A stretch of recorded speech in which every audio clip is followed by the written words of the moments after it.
वो मनीष कश्यप बिहार के लोगों के लिए नौकरी की बात करता है, बिहार फर्स्ट बिहारी फर्स्ट की बात करता है। वो मनीष कश्यप जो गुजरात जाता है तो गुजरात में एयरपोर्ट की संख्या गिनवाता है और बिहार में एयरपोर्ट की संख्या गिनवाता है। वो चीनी मिल की बात करता है, वो इंडस्ट्रीज की बात करता है। आपकी बौखलाहट ये है कि अब बिहार का व्यक्ति बिहार के लोगों से पूछना शुरू कर रहा है, अरे वो पढ़ा लिखा पत्रकार है, तुम अनपढ़ जाहिल बाप के रोटियों पे पले हुए मिनिस्टर। अगर सब झूठ है तो इतनी संख्या में तमिलनाडु से लोग वापस क्यों आए? अरे जहां जहां छठ होती है वहां वहां छठ समिति होती है। जब काशी विकसित हो सकता है तो गया विकसित क्यों नहीं हो सकता? क्या तेजस्वी यादव जिस स्टालिन का बर्थडे केक खा रहे थे, विपक्षी एकता पर जोर दे रहे थे, वो स्टालिन से ये नहीं कह सकते थे कि ऐसी ऐसी खबरें आ रही हैं, स्टालिन साहब हमें आपसे बहुत उम्मीद है? हालांकि इन सब चीज़ों पर बिहार से ही हमारे साथ एक सीनियर जर्नलिस्ट हैं प्रभात जी, इनसे बातचीत करते हैं और समझते हैं पूरा एंगल क्या है, मामला क्या है और क्या सही होना चाहिए था क्या नहीं। हालांकि हम किसी एक तरफ सहमत नहीं हैं, हम सहमत नहीं हैं कि मनीष कश्यप ही सारे सही हैं और हम सहमत इससे भी नहीं हैं कि बिहार सरकार और वहाँ का प्रशासन सही है। दोनों चीज़ों में खामियां हो सकती हैं। हाँ, ये कोर्ट का विषय है, न्यायालय का विषय है, लेकिन जो हमारे साथ पत्रकार जुड़े हैं प्रभात जी, ये थोड़ा एक्सप्लेन करेंगे कि चीज़ें हैं क्या। प्रभात जी, सबसे पहले स्वागत है हिंदुस्तान 9 पर। धन्यवाद। दो चीज़ों पे मेरे को आपत्ति है, जो दो चीज़ें आपने बोली है, लेकिन उन दो आपत्तियों को दर्ज करवाने से पहले मैं एक शेर कहूँगा कि नया निज़ाम नई बंदिशें ऐलान नया, नया निज़ाम नई बंदिशें ऐलान नया, हम फ़कत लश्करे शाही के ही माफिक सोचे, साहिबे वक्त ने ये हुक्म किया है जारी, अपनी नस्लों से कहो हमारे मुताबिक सोचे। ये जो शेर है ना, यही आज के बिहार की सच्चाई है कि जो नया नया निज़ाम बना है, जिसके पास सारा का सारा पुलिस का लश्कर है, वो उस लश्कर का वज़ीर है और वो उस लश्कर के दम पर, उस प्रशासन व्यवस्था के दम पर एक अदने से पत्रकार को, पहली आपत्ति मेरी, आपने यूट्यूबर कहा, इस देश में आज यूट्यूब और सोशल मीडिया बहुत बड़ा प्लेटफॉर्म बन चुके हैं और सही मायने में वही पत्रकार हैं और इसीलिए उनके ऊपर सबसे ज़्यादा गिरफ्तारियों के तलवार जो हैं वो लटकी रहती हैं। एक आधा दो चार सीनियर जर्नलिस्ट या माफ़ कीजिए बड़े बड़े न्यूज़ चैनल्स के, अखबारों के पत्रकारों को जब गिरफ्तार किया जाता है, नोटिस भेजा जाता है, तो सबको खूब मिर्ची लगती है। लेकिन गाहे बगाहे ऐसी खबरें आती रहती है कि कोई ना कोई यूट्यूबर, कोई ना कोई यूट्यूब पे काम करने वाला पत्रकार जेल की हवा खा रहा होता है। तो पहली बात, उन्हें पत्रकार कहना बेहद ज़रूरी है हमारे और आपके जैसे लोगों के लिए, क्योंकि मेरी एक चीज़ की बड़ी शिकायत है कि ये जो तमाम बड़े बड़े अखबार वाले होते थे, अखबार वाले तो फिर भी कॉलम्स रखते हैं अपने यहाँ ज़िले स्तर पे, ब्लॉक स्तर पे, लेकिन जो बड़े बड़े मेन स्ट्रीम मीडिया के प्लेटफॉर्म्स होते हैं ना, वो जब तक किसी दूर दराज के राज्य में कोई बड़ी घटना ना हो जाए तब तक वहाँ पहुँचते नहीं थे। नॉर्थ ईस्ट की एक बड़ी हेडलाइन दिल्ली आते आते बाईलाइन में तब्दील हो जाती थी और बाद में अगर अखबार में कोई छोटी सी जगह मिलती थी ना तो वहाँ पे उसको जगह दे दी जाती थी। यही चीज़ बिहार के साथ भी होता था, यही चीज़ झारखंड के साथ भी होता था। आज Bihar, Jharkhand, Assam, north east, Tamil Nadu, south India पूरा का पूरा अगर सेंटर ऑफ इंडिया में आ गया है ना, तो इसके पीछे की वजह ये यूट्यूबर्स ही हैं जो सच में पत्रकार हैं। पहली आपत्ति मैंने दर्ज करा दी। अब वापस आते हैं उस शेर के ऊपर। जो निज़ाम है वो ये चाह रहा है कि आज तुम हमारे हिसाब से बोलो, और चूंकि हम उसके हिसाब से नहीं बोल रहे हैं तो इसलिए वो साम दाम दंड भेद सभी तरीकों का इस्तेमाल करके एक व्यक्ति को प्रताड़ित करने की कोशिश कर रहा है। नेहा सिंह राठौर के ऊपर एक FIR हो जाती है, एक नोटिस चला जाता है, तो छाती पीटने वाले लोग, लोकतंत्र की हत्या बताने वाले लोग, मनीष कश्यप को आज जेल में उस तरीके से रखा जा रहा है जैसे वो कोई दुर्दांत अपराधी हो, बलात्कारी हो, आतंकवादी हो। उसके हाथ बांधे गए हैं, उसके मुंह पे कपड़ा बांधा गया है। बार बार जब भी उसको संबोधित किया जा रहा है ना, तो त्रिपुरारी तिवारी कह के संबोधित किया जा रहा है। उस व्यक्ति ने तो कभी त्रिपुरारी तिवारी कह के अपने आप को संबोधित नहीं किया, ना उसने फेम कमाया। वो तो मनीष कश्यप है, उसने अपनी जाति को कभी सामने नहीं रखा, लेकिन आज उसको टारगेट करके एक पूरी वर्ग विशेष को, जाति विशेष को बिहार में टारगेट करने का प्रयास किया जा रहा है और यही बिहार का जो है ना वो नसीब बन गया है। जो बिहार पुलिस मिशन 2047 जो PFI का प्लान था उसे ढूंढने में नाकामयाब रहती है, जो बिहार पुलिस अपने जो सत्ता में भी पार्टी है उसके नेता को अपहरण से नहीं बचा पाती, जहां दिन दहाड़े जाती है, हो जाते हैं, वहां पे एक्शन नहीं ले पाती, वो दुर्दांत अपराधी, रेपिस्ट, शायद इससे भी बड़ा अपराध कोई किया है, शायद आतंकवादी हैं, ऐसे मनीष कश्यप के साथ ऐसा व्यवहार करती है जिसकी कोई कल्पना नहीं की जा सकती। तो ये क्या है कि अभी सत्ता है, सत्ता का नशा है, अहम है, ऊपर बैठे हुए जो सुपीरियर लोग हैं उन्होंने छूट दे रखी है, उनका आदेश पालन करना, इसलिए वो कर रहे हैं, और करते रहेंगे। लेकिन समय जो है ना, समय के साथ बड़ी अच्छी चीज़ है कि समय बड़ा बलवान, सबका करे सम्मान। जो व्यक्ति विधायकी का चुनाव हार गया, आज आपने उसको सांसद का चुनाव जीतने लायक की कैपेसिटी दे दी है। तो आपको डर इस बात का है, देखिए आप समझिए इस चीज़ को, CPI-ML, RJD, कांग्रेस, इनका अलायंस हुआ था बिहार में, जिसे महागठबंधन का नाम दिया गया था, जब JDU उनसे अलग थी, जब बिहार में सरकार के साथ थी वो। अगर आप उसको ढंग से देखेंगे ना, तो उसमें एक लीडर था, नाम था कन्हैया कुमार। कन्हैया कुमार से आप इत्तेफाक रखते हो ना रखते हो, वो आपकी अपनी इच्छा हो सकती है, लेकिन हाँ, उस व्यक्ति को सुनना तो लोग ज़रूर पसंद करते थे। एक विशेष विचारधारा के लोग तो बहुत ज़्यादा करते थे, और जो लोग नहीं पसंद करते थे वो भी उसकी वीडियो सुनते थे ताकि उनको क्रिटिसाइज़ करने के लिए मटेरियल मिल सके। लालू का छोटा पुत्र और पिछड़ों का तथा कथित देवता तेजस्वी यादव अलायंस नहीं करते हैं। उसकी जो सीट है ना लोकसभा के टाइम में, उस पर RJD अपना उम्मीदवार उतारता है, और बाद में विधानसभा चुनाव में जब पार्टी का अलायंस हो रखा होता है तो कन्हैया कुमार कहीं प्रचार करने नजर नहीं आते। पता है क्यों? इसके पीछे की सिर्फ एक बात वजह है कि कन्हैया कुमार उनसे ज़्यादा पढ़ा लिखा था, उनकी एक्सेप्टेबिलिटी जो है वो तेजस्वी यादव से ज़्यादा थी, वो बिहार का नया फेस बन सकता था। इसीलिए जो तेजस्वी यादव का डर था, उसने बिहार में RJD का बेड़ा गर्क करवाया। आज मनीष कश्यप ने उसी इमेज को टारगेट किया है। अब ये कोई पॉलिटिकल गेम तो है नहीं कि कांग्रेस के ऊपर दबाव बना देंगे, CPI के ऊपर दबाव बना देंगे कि ये प्रचार में नहीं आना चाहिए। वो तो फ्री है, वो व्यक्ति तो जाके पुणे में पढ़ाई करके आया, इंजीनियरिंग की पढ़ाई करके आया, और यही सवाल पूछा ना कि तेजस्वी जी आप कितना पढ़े लिखे हैं? प्रधानमंत्री की डिग्री मांग सकते हैं, एक उप मुख्यमंत्री की डिग्री नहीं मांग सकते? हाँ, अगर इनके हिसाब से चलने वाले जो कुछ पत्रकार हैं, 2BH के पत्रकार हैं, उनको नोटिस भी भेज दिया जाए तो लोकतंत्र की हत्या। और आज मनीष कश्यप के साथ जो ये व्यवहार किया जा रहा है, इसमें लोकतंत्र का बहुत बड़ा नाम हो रहा है। ये लोकतंत्र की हत्या है, ये फ्रीडम ऑफ एक्सप्रेशन की हत्या है, ये फ्रीडम ऑफ स्पीच की हत्या है। और अगर आप नेहा सिंह राठौर के ऊपर कार्रवाई को गलत बताते हैं ना, तो आप मनीष कश्यप के ऊपर जो कार्रवाई हो रही है उसको सही नहीं बता सकते। आप एक बहुत बड़े पद पे हैं, आपको सुनना आना चाहिए। एक जनप्रतिनिधि को, मनीष कश्यप पत्रकार हो ना हो, बिहार का एक वोटर तो है, वो अपनी बात अपने नेता से रख सकता है। आप उप मुख्यमंत्री हैं, हम बोल सकते हैं आपको कि आपके अंदर ये कमी है। एक राजा को, जो सेवक है, उसको अपनी आलोचना सुननी चाहिए, और उस आलोचना को सुनने के मद में आज तेजस्वी यादव नहीं है, क्योंकि उनको पता है कि अब सरकार तो मेरी गिननी नहीं। नीतीश चाचा पलट के और कितना पलटेंगे, जितना पलटना था पलट चुके हैं।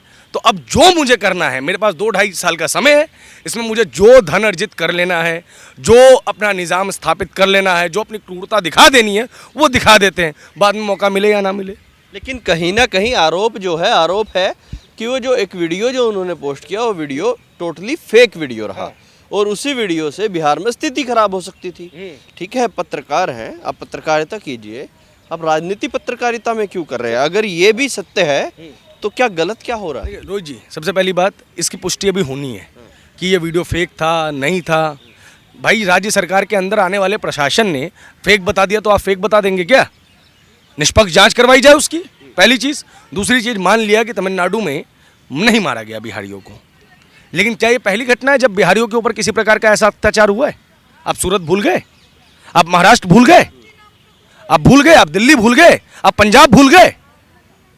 यहाँ पे रहने वाले बिहारियों को कितना प्रताड़ित होना पड़ता है, कितना असामाजिक व्यवहार उनके साथ होता है। वो इज्जत से लोगों को भैया बोलते हैं। आप अगर मेरे बड़े हैं तो हम भैया बोल के आपको संबोधित करते हैं, और यहाँ पे भैया बोल के उनको एक प्रकार से गाली दी जाती है। उनके खाने पीने में चावल का ज़्यादा प्रयोग होता है, तो उन्हें चावल बोल के एक तरीके से प्रताड़ित किया जाता है। तो ये क्या सच्चाई नहीं है? ये झूठ है। आज भी बिहार के लोगों को छठ महापर्व बनाने के लिए संघर्ष करना पड़ता है कि नहीं करना पड़ता? करना पड़ता है। क्या ये झूठ है? ये झूठ नहीं है, ये सच्चाई है। आप महाराष्ट्र में पीटे गए या नहीं पीटे गए? वो वीडियो फेक था क्या? अरे कोरोना के टाइम में बिहारियों को नीतीश कुमार ने अपने हाल पे छोड़ा कि नहीं छोड़ा? सबसे ज्यादा पैदल मजदूर कहां के गए? बिहार के ही गए ना। ये झूठ है तो बताइए, निष्पक्ष रूप से जांच करवाइए। अरे पता कीजिए कि भैया इतनी संख्या में तमिलनाडु से लोग वापस क्यों आ रहे हैं। अगर सब झूठ है तो इतनी संख्या में तमिलनाडु से लोग वापस क्यों आए। अरे जहां जहां छठ होती है वहां वहां छठ समिति होती है। क्या मुख्यमंत्री नीतीश कुमार ने फोन करके स्टालिन से पूछा? क्या तेजस्वी यादव जिस स्टालिन का बर्थडे केक खा रहे थे, विपक्षी एकता पर जोर दे रहे थे, वो स्टालिन से ये नहीं कह सकते थे कि ऐसी ऐसी खबरें आ रही हैं, स्टालिन साहब हमें आपसे बहुत उम्मीद है। ये क्या जग जाहिर बात नहीं है कि हिंदी वर्सेस अदर लैंग्वेजेस का एक कंपटीशन, एक लड़ाई इस देश के अंदर लोग करवाने की कोशिश कर रहे हैं? इस बात में कोई दोहराई है क्या कि बिहारी जहां जहां काम करता है वहां वहां वो ज्यादा लेबर करता है, ज्यादा मेहनत करता है, क्योंकि उसके लिए आजीविका जो है ना शौक नहीं है, उसकी मजबूरी है। जहां एक आम जनमानस 8 घंटे की नौकरी करता है, बिहारी 12-12 घंटे की नौकरी करता है, 15-15 घंटे की नौकरी करता है, तो वो दूसरे लोगों के लिए खतरा होता है। हालांकि वो अपनी मेहनत से आजीविका उत्पन्न करता है, लेकिन फिर भी जो स्थानीय लोग हैं सिर्फ इस वजह से कि वो उसकी नौकरी खा गया, जबकि वो उसने अपनी मेहनत पर अर्जित की है, उसके ऊपर अत्याचार नहीं करते। क्या आपने पता लगाने की कोशिश की? अरे जब तक डीजीपी शैलेंद्र बाबू जो तमिलनाडु के डीजीपी हैं, तब तक उनका स्पष्टीकरण नहीं आया था, तब तक तेजस्वी यादव घोड़े बेच के सो रहे थे। और उसके बाद वो बाहर आ गए। बीजेपी समर्थित मीडिया और आईटी सेल, इनका एक ही काम है कि फैक्ट्स नहीं बताना, सच छुपाना। अरे आपने सच बताया किसी को? मुख्यमंत्री थे आप, आपको करनी चाहिए थी ना प्रेस कॉन्फ्रेंस। आप डिप्टी सीएम है, आपको प्रेस कॉन्फ्रेंस करनी चाहिए था ना। राबड़ी देवी से जब प्रेस ने इसके बारे में सवाल पूछा तो उनको पता ही नहीं था कि ये मसला क्या है। तो ये कोई पहली दफा है क्या? आप समझिए, मनीष कश्यप की आड़ में जो ये विपक्षी एकता का जो पूरा का पूरा एक गुब्बारा बन रहा था ना, मनीष कश्यप ने उसमें छेद कर दिया है। इसकी तिलमिलाहट है कि एक अधने से पत्रकार को तो तुम कंट्रोल नहीं कर सकते। तुम चले हो देश फतेह करने, तुम चले हो देश फतेह करने। तो इस जो ये झुंझलाहट है, ये जो बौखलाहट है तेजस्वी यादव की, वो साफ साफ नजर आ रही है। नहीं, खुद के ऊपर जब सीबीआई ईडी की रेड पड़ती है तो वो लोकतंत्र की हत्या है। बीजेपी राजनीतिक टूल के रूप में इस्तेमाल कर रही है। आज आप पुलिस का इस्तेमाल किस लिए कर रहे हैं? क्या आप राजनीतिक टूल के हिसाब से नहीं कर रहे?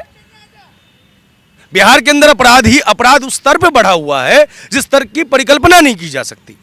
आपके यहाँ अवैध शराब बिक रही है, उसके घर में अवैध शराब मिली है क्या? आपको डाउट क्या है, डर क्या है कि वो मनीष कश्यप रात में ढाबे पे आपके अवैध स्कैम को खोल देता है? वो मनीष कश्यप बिहार के लोगों के लिए नौकरी की बात करता है, बिहार फर्स्ट, बिहारी फर्स्ट की बात करता है। वो मनीष कश्यप जो गुजरात जाता है तो गुजरात में एयरपोर्ट की संख्या गिनवाता है और बिहार में एयरपोर्ट की संख्या गिनवाता है। वो चीनी मिल की बात करता है, वो इंडस्ट्रीज की बात करता है। आपकी बौखलाहट ये है कि अब बिहार का व्यक्ति बिहार के लोगों से पूछना शुरू कर रहा है, अपने नेताओं से पूछना शुरू कर रहा है, अपने अधिकारियों से पूछना शुरू कर रहा है कि हमारे राज्य में हमें नौकरी क्यों नहीं मिल सकती। जब काशी विकसित हो सकता है तो गया विकसित क्यों नहीं हो सकता? बौद्ध गया में तो इंटरनेशनल टूरिज्म है। हाँ, पूरे विश्व में तब तक लोगों को मुक्ति नहीं मिलती जब तक गया में पिंडदान नहीं होता, और वो अब तक डेवलप नहीं हो पाया। इतना बड़ा रिसोर्स है आपके पास, आप भारत में कहीं भी रहिए, गया का पिंडदान जरूर होता है, गया जी का पिंडदान जरूर होता है, सुना ही होगा आपने ये। तो भैया एक बार तो हर व्यक्ति बिहार आएगा ही, है कि नहीं? लेकिन प्रभात जी, जितना मेरा जानना है, बिहार का व्यक्ति जितना ज़्यादा आईक्यू अच्छे वाला होता है उतना भोला भी होता है। बिहार में दो तरह के लोग, जितना मैं जानता हूँ, दो तरह के लोग बिहार में हैं। अगर 4 भाई हैं तो एक भाई को बहुत अच्छा पढ़ाएंगे, उसको अच्छे लेवल तक पहुँचाएंगे, लेकिन 3 भाई दूसरे किसी राज्य में मजदूरी ही कर रहे होंगे, और उन्हीं तीनों के ऊपर लोग राजनीति कर जाते हैं। और कुछ लोगों का ये मानना है कि मनीष कश्यप भी वही कर रहे हैं। उनका भी मेन उद्देश्य यही है कि राजनीति में आगे बढ़ना। देखिए मेरी बात, सोशल मीडिया के सारे, मेरी बात सुनिए, ये कोई छुपी हुई बात नहीं है। मनीष कश्यप चुनाव लड़ चुके हैं, विधानसभा के चुनाव लड़ चुके हैं, हार चुके हैं, ये बात छुपी तो नहीं है। और कोई भी व्यक्ति इस देश के अंदर चुनाव लड़ सकता है। भाई चुनाव लड़ने की क्वालिफिकेशन अगर होती तो तेजस्वी यादव से तो ज़्यादा क्वालिफाइड ही है ना मनीष कश्यप। तेज प्रताप यादव जो कि हेल्थ मिनिस्टर बन गए, उनसे तो ज़्यादा ही है ना मनीष कश्यप क्वालिफाइड। बिहार के बहुत सारे नेता ऐसे हैं जो अंगूठा पास हैं, 8वीं पास हैं, उनसे तो ज़्यादा ही क्वालिफाइड है या नहीं है? ये बताइए आप, सच्चाई है इसमें कि नहीं है? दूसरी चीज़, आपने जो बात कही भोला, आईक्यू, ये सारी बातें जान दीजिए, मेरी बात समझिए। आपकी, मेरी और इस संसार में जितने लोग हैं ना, उनकी नीड क्या है? रोटी, कपड़ा और मकान। आज भी ना, चाहे दुनिया कितनी भी ऊपर बढ़ जाए, टेक्नोलॉजी कितना भी एडवांस हो जाए, आप रोटी डाउनलोड नहीं कर सकते। हाँ, सूरज की फोटो देख सकते हैं कि रोशनी नहीं मिल सकती। समझ रहे? कितनी भी टेक्नोलॉजी एडवांस हो जाए तो रोटी कपड़ा और मकान चाहिए। और हर व्यक्ति क्या चाहता है कि ये चीज़ उसको अपने जन्म स्थान या मूल निवास वहीं मिल जाए, वही चाहता है, क्योंकि अगर वो मिल रहा है तो और कहीं पे पलायन करने की आवश्यकता नहीं है। लेकिन जब आपकी नियति में बिहार होना लिखा हो ना, जहाँ पे मौका परस्त नेताओं की निजी आकांक्षा, उनकी जो निसफलता है, मतलब वो जो असफलता है, और साथ ही साथ उनका जो भ्रष्टाचारी नेचर है, उसकी वजह से जब बिहार को गर्त में डाल दिया गया, जहां किसी भी प्रकार के रोजगार के अवसर नहीं है, और अगर आप समृद्ध हैं तो शायद आपकी जान पे खतरा है, क्योंकि इसी बिहार ने देखा है कि जमींदारों के जो बड़े बड़े जमीन के पट्टे थे उनको गुंडई के तरीके से छीना गया, सवर्णों के बच्चों को मार दिया गया। इसी बिहार में हुआ ये सब, ऐसा नहीं है कि नहीं हुआ।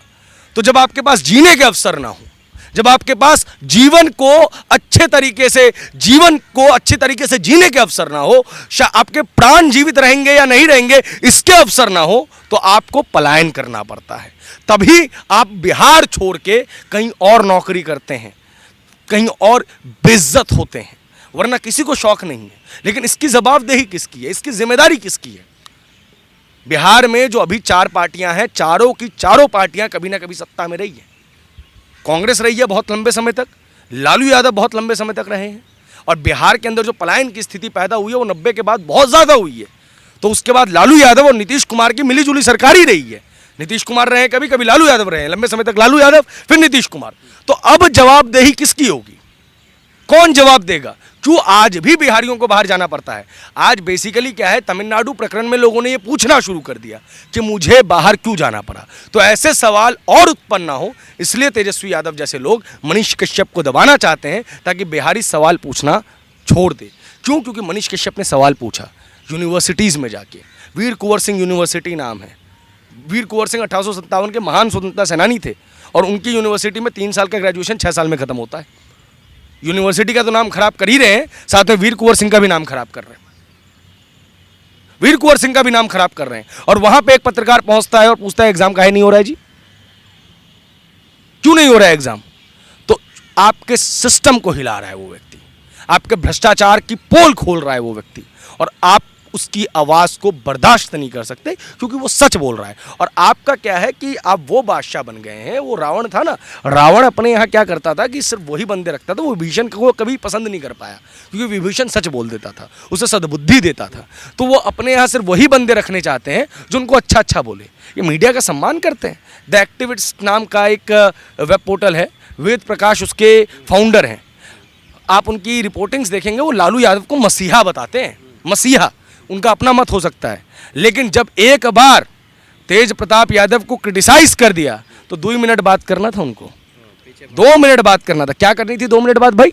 अरे अपने घर में तेज प्रताप यादव कोई भी 2 मिनट बात कर सकता है। दिल्ली में बहुत बड़ा बंगला है तुम्हारे बंगले के बाहर आ जाओ और बिहार के किसी भी युवा के साथ तुम 3 मिनट वार्तालाप कर लो। जिस भाषा में करना चाहो उस भाषा में वार्तालाप कर लो। तुम्हारे अंदर उतनी बुद्धि नहीं है, उतना विवेक नहीं है, उतना ज्ञान नहीं है कि किसी एवरेज बिहारी के साथ 3 मिनट तुम बात कर सको। बात बराबरी वालों में की जाती है। अरे वो पढ़ा लिखा पत्रकार है, तुम अनपढ़ जाहिल, बाप के रोटियों पे पले हुए मिनिस्टर। गुस्सा काफी नजर आ रहा है आपका। हालांकि इतना ही गुस्सा, इतनी ही एनर्जी मनीष कश्यप में नजर आती थी। आज भी है। नहीं, आज नहीं है। आज भी है। आज मैंने जब उनका वीडियो देखा उनकी माँ के साथ, फिर एक वीडियो उनका अकेले का देखा, लेकिन वो वीडियो शायद उन्होंने कल शूट किया हो, आज उन्होंने पोस्ट किया है। जब मैं देखता हूँ तो मुझे वो एनर्जी नहीं नजर आती, मुझे वो दबा हुआ एक बेचारा सा व्यक्ति नजर आता है कि जो अब शासन और प्रशासन के गिरोह में आ चुका है, जिसने सोचा था कि सोशल मीडिया पर जैसा समर्थन मिल रहा है वैसा ही ग्राउंड पर मिल जाएगा, या फिर जो विपक्ष में भाजपा है वहां पर वो कहीं ना कहीं ट्विटर से उतरकर अब ग्राउंड पर दिखेगी। क्यों उतरेगी? देखिए मेरी बात, वो भाजपा का पत्रकार नहीं है, पहली बात ये समझ। विपक्ष का काम तो है आवाज उठाना। क्या भाजपा भी वहां पर आवाज उठाने में नाकाम हुई है? अगर यूपी की आपने बात की, नेहा सिंह राठौर की, तो पूरे विपक्ष ने छाती पीट पीट कर अपनी लखनऊ में ऐसी तैसी करवा दी भाई साहब। और आप कह रहे हैं कि भाजपा, लेकिन विपक्ष जो है वो कहीं ना कहीं जनता की आवाज उठाने के लिए ही होता है। लोगों ने उनको भी सीटें दी हैं, उनको MLA बना के भेजा है। 2014 के बाद जब से मोदी जी आए ना, Bharatiya Janata Party as a opposition field ही है, क्योंकि उनको अब सत्ता में रहने की आदत हो गई है। मेरी बात समझ लीजिए, दिल्ली में ये विपक्ष में है, इनका विपक्ष जैसा कोई भी काम है, इतना बड़ा घोटाला हो जाता है, आम आदमी पार्टी तुरंत ही कवर अप कर लेती है, डोर टू डोर कैंपेन करती है। कहाँ है बीजेपी वाले? इसी तरीके से चाहे वो बिहार में हो चाहे वो यूपी में हो, जब जब ये विपक्ष में रहेंगे, अब जब तक मोदी जी हैं तब तक विपक्ष में ये पावरफुल नहीं है, ये सत्ता पक्ष में ही आके पावरफुल हो पाते हैं, पहली चीज़। दूसरी चीज़, ये बात बिल्कुल सही है कि रामनाथ गोयनका नाम के एक पत्रकार रहे हैं, आपको पता है कि उनके साथ किस तरीके का दुर्व्यवहार कांग्रेस पार्टी ने किया था, लेकिन क्या रामनाथ गोयनका दब गए? आज पत्रकारिता का बहुत प्रतिष्ठित जो पुरस्कार है वो उनके नाम पे दिया जाता है। कार्बन का फॉर्म होता है, कोयला, ठीक है, ऑलोट्रोपिक फॉर्म्स होते हैं, कोल होता है, फिर आप ये समझ लीजिए कि उसी में एक फॉर्म ग्रेफाइट होती है, उसी में एक फॉर्म होती है डायमंड, और ये सारी के सारे फॉर्म्स जो है ना वो प्रेशर के कारण क्रिएट होते हैं। तो जितना ज़्यादा किसी चीज़ के ऊपर प्रेशर पड़ेगा, हम कोयल हैं, क्या है, हम कोल, उसके ऊपर प्रेशर पड़ रहा है, वो डायमंड बन के निकलेगा। आप ये बात समझ लीजिए। ऐसा नहीं है कि उस बंदे के जज्बे में कोई कमी आएगी। हाँ, मनीष कश्यप के साथ एक मतभेद हमारे रहे हैं हमेशा, उनके बोलने के तरीके पे हमारी आपत्ति रही है कि जब आप इतने उच्च स्तर पे इन्फ्लुएंसर हो चुके हैं, आपको बहुत सारे लोग सुनते हैं, तो आप भी भाषाओं की मर्यादाओं का ख्याल रखें। लेकिन जब भाषा की मर्यादा का ख्याल देश की संसद में नहीं रखा जा रहा है, विधानसभाओं में नहीं रखा जा रहा है, उस बिहार में नहीं रखा जा रहा है, तो आप भाषाई स्तर पे तो उस पत्रकार को गिरफ्तार नहीं कर सकते, ये बात फिर गलत होगी। लेकिन हाँ, मतलब कि मनीष कश्यप के प्रशंसक और एक शुभचिंतक होने के नाते हमारी ये हमेशा उनको सलाह रहेगी कि आप बस भाषाई मर्यादाओं का ख्याल रखें, बाकी आपका काम ज़बरदस्त है, शानदार है, आप बाकी बढ़िया काम करते रहे। किस पत्रकार के अंदर आज तक हिम्मत हुई कि पान मसाला की जो एडवर्टीज़मेंट है उसके ऊपर एक वीडियो बना ले? हुई किसी की हिम्मत? शाहरुख, सलमान और शाहरुख, अजय देवगन और अक्षय कुमार, तीनों थे उसमें, और तीनों को पूरी तरीके से एक्सपोज किया, अपने दिल की भड़ास निकाली। अरे भाई साहब, कैंसर बहुत बड़ी बीमारी है, लेकिन टीबी भी एक बीमारी है, और टीबी जो है ना, ये जो गुटखा लोग खाते हैं उनमें से किसी को भी अगर टीबी होता है, वो जब थूकता है गुटखा, तो हो सकता है कि उसके थूकने की वजह से आपको टीबी हो जाए। तो कौन इसके लिए जिम्मेदार है? वो मैन्युफैक्चरर्स और साथ में उसके प्रमोटर्स भी। और वो प्रमोटर्स कौन है? सदी के महानायक, बड़े बड़े अभिनेता। किसी पत्रकार की हिम्मत नहीं हुई। रजनीगंधा जो है ना, एक बहुत बड़ा साहित्य का प्रोग्राम एक बहुत बड़े मीडिया चैनल पे जो है स्पॉन्सर करता है, लेकिन एक अधने से पत्रकार की हिम्मत हो गई, एक अधने से पत्रकार की हिम्मत होगी। किसकी हिम्मत हुई है आज तक कि कोई अफसर को ये कह दे कि हम झूठ बोल रहे हो तो जूता निकाल के हमको मारिए? एज अ जर्नलिस्ट किसकी हिम्मत हुई है ये? वो सच्चा था इसलिए उसकी हिम्मत थी, वो सच्चा था इसलिए उसकी हिम्मत थी। तो सच्चे लोगों को दबाने का प्रयास हमेशा किया जाता है, लेकिन ये सरकारें क्या हैं? ये आज है, कल नहीं है। पत्रकारिता आज भी है, कल भी है, परसों भी रहेगी। साहित्य और पत्रकारिता सत्ता की सनातनी दुश्मन रही है, याद रखिएगा। इनके बीच में कभी मित्रता नहीं हो सकती। रामधारी सिंह दिनकर जिस पार्टी में थे, उसी पार्टी के प्रधानमंत्री नेहरू के खिलाफ सदन में बोले थे। तो पत्रकार का, साहित्यकार का काम है सत्ता के खिलाफ खड़े रहना, और उसके लिए जो प्रताड़नाएं होनी है उसके लिए हम तैयार हैं। एक क्या, दो क्या, 10 क्या, 100 क्या, 1000 गिरफ्तारियां कीजिए। समय बहुत जल्दी बदलता है। समय से ज़्यादा बलवान जो है ना इस दुनिया में और कोई नहीं है। कल तेजस्वी यादव सरकार से बेदखल होंगे, सीबीआई, ईडी का जो है वो लगातार छापे पड़ ही रहे हैं। यही तेजस्वी यादव कल जेल में होंगे और मनीष कश्यप बाहर रहकर अपने प्रदेश का नाम रोशन कर रहे होंगे। चलिए, हालांकि बहुत सारी इनकी ऐसी बातें हैं जिससे बिहार और बिहार के बहुत सारे लोग या सत्ता और विपक्ष के लोग सहमत नहीं हो सकता है हम भी और हमारा चैनल भी कई सारी चीज़ों से सहमत नहीं हो।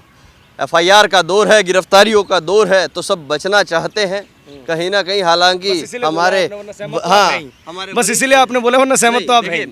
हमारी सहमति और ना सहमति कई चीज़ों को दर्शाती है। जब हमारे हाथ में माइक होता है तो हमें माइक की इज्जत करते हुए बहुत सारी चीज़ों से बचना चाहिए। सामाजिक जीवन में जब हम हैं तो बहुत सारी चीज़ें ऐसी हैं कि जिस पर हमें सीधा सीधा स्टेटमेंट नहीं देना चाहिए।